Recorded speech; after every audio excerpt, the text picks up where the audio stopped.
Hi hello welcome back to Nikhil's world channel. నేను ఈరోజు మీకు రాగి పిండితోటి ఒక కొత్త రకం వంట చూపిస్తానండి. నేనైతే నిన్న తయారు చేశాను ఇంట్లో. ఫస్ట్ మనం చూస్తున్నది రాగి పిండి, బెల్లము,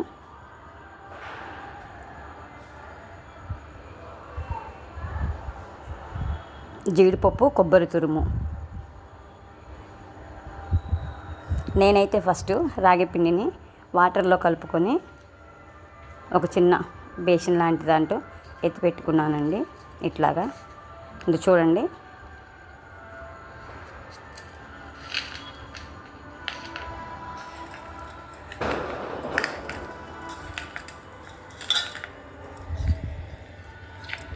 దాన్ని వాటర్ వేసి బాగా ముద్దలాగా చేసి కలుపుకోవాలి.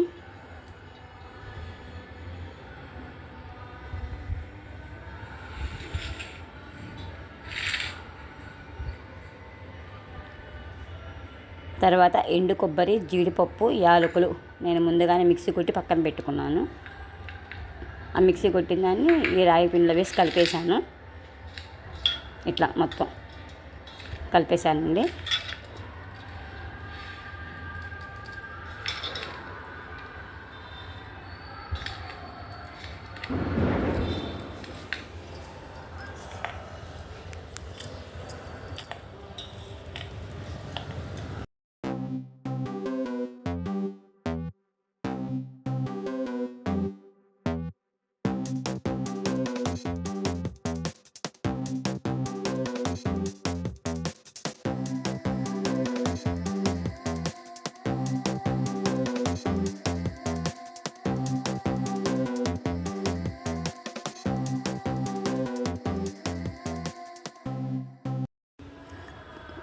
తర్వాత ఒక పాత్రలోకి కాసిన నీళ్లు తీసుకొని పైన ఒక తెల్లటి కర్చీప్ లాంటిది కట్టేసి పైన ఇందాక నేను కలిపి పెట్టుకున్న ముద్దని ఇట్లా పైన ఇట్లా పెట్టేశానండి పాత్రలోకి. చూడండి. ఆ తర్వాత కర్చీప్కున్న 4 సైడ్స్ని ఇట్లా క్లోజ్ చేసేసాను. ఒక స్టీల్ది ఏదైనా ఒక చిన్నది ప్లేట్ లాంటిది దాని మీద ఇట్లా బాయిల్ చేశానండి. ఒక 5 మినిట్స్ తర్వాత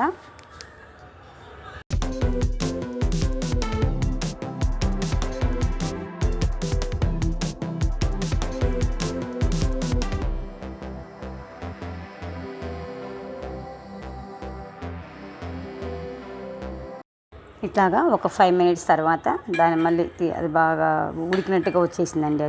అది తీసుకొని నేను మళ్ళీ ఒక చిన్న బౌల్లోకి ఎత్తి పెట్టుకొని ఆ ఉడికిన రాగి పిండిని తీసి మళ్ళీ నేను వేరొక బాణీలో వేసి ఇట్లాగా డ్రైలాగా చేశానండి.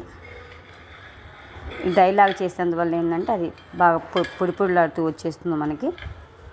చూడండి ఒకసారి.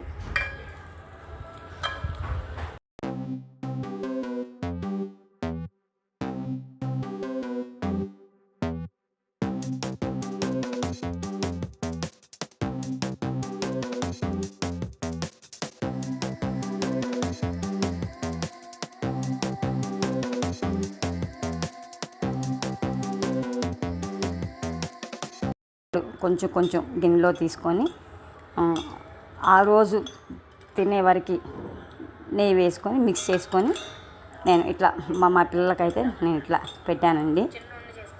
మామూలుగా అయితే అదే మొత్తం నెయ్యి వేసి కలిపేసుకోవచ్చు, కానీ ఉండే కొంచెం టేస్ట్ అనేది మారిపోతుంటుంది. అది అందుకని చెప్పి మొత్తం ఫ్రిడ్జ్లో పెట్టేసుకొని ఏ రోజుకి ఆ రోజు కావాల్సిన వరకు ఇట్లా చిన్న చిన్న ముద్దలు చేసుకొని పిల్లలకు పెట్టుకోవచ్చండి. ఇది చాలా బలము పిల్లలకి. చూడండి ఒకసారి.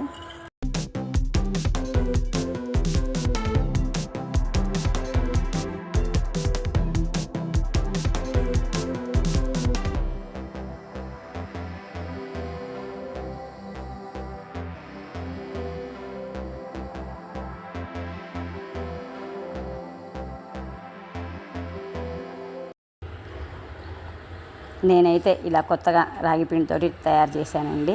ఒకసారి మీరు కూడా ట్రై చేయండి. టేస్ట్ అయితే చాలా బాగుంటుంది అసలుకి. ప్లీజ్ మీకు కనుక వీడియో నచ్చి ఉంటే ఒక లైక్ ఇవ్వండి. Thank you for this watching. Please subscribe.